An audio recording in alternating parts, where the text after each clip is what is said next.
ఇప్పుడు Instagram, Twitter ఏ social media చూసినా AI హవా నడుస్తుందని క్లియర్‌గా అర్థమైపోతుంది. ఎందుకంటే ఇప్పుడు జెమినీ ఏఐ వచ్చిన తర్వాత అందులో ఫోటోస్ అప్‌లోడ్ చేసి వాళ్ళకి ఫోటోషూట్ అవ్వకోకుండానే ఒక ఫోటోషూట్ జరిగితే ఎలా కనిపిస్తారు?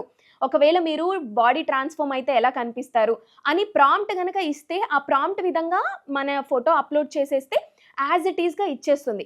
కానీ ఇది చాలా డేంజరస్ అని చాలా మందికి అర్థం కావడం లేదు. అయితే దీనికి సంబంధించి ఒక అమ్మాయి అయితే ఒక వీడియో రిలీజ్ చేసింది. అదేంటి అంటే ఆ అమ్మాయి ఫుల్ డ్రెస్‌లో ఉన్న ఒక ఫోటోనైతే జెమినీ ఏఐలో అప్‌లోడ్ చేసింది. ప్రాంప్ట్ కూడా ఇచ్చేసింది.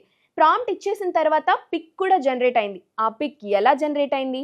ట్రాన్స్‌పరెంట్‌గా ఉన్న ఒక శారీని కట్టుకున్నట్టు కనిపించింది. కానీ ఇక్కడ చెప్పుకోవాల్సిన విషయం ఏంటి అంటే ఆ అమ్మాయి ఫుల్ డ్రెస్‌తో ఉన్న ఫోటోని అప్‌లోడ్ చేసింది. కానీ జెమినీ ఏఐ ఇచ్చిందేంటి? ట్రాన్స్‌పరెంట్‌గా ఉన్న ఒక సారీని కట్టి ఇచ్చింది.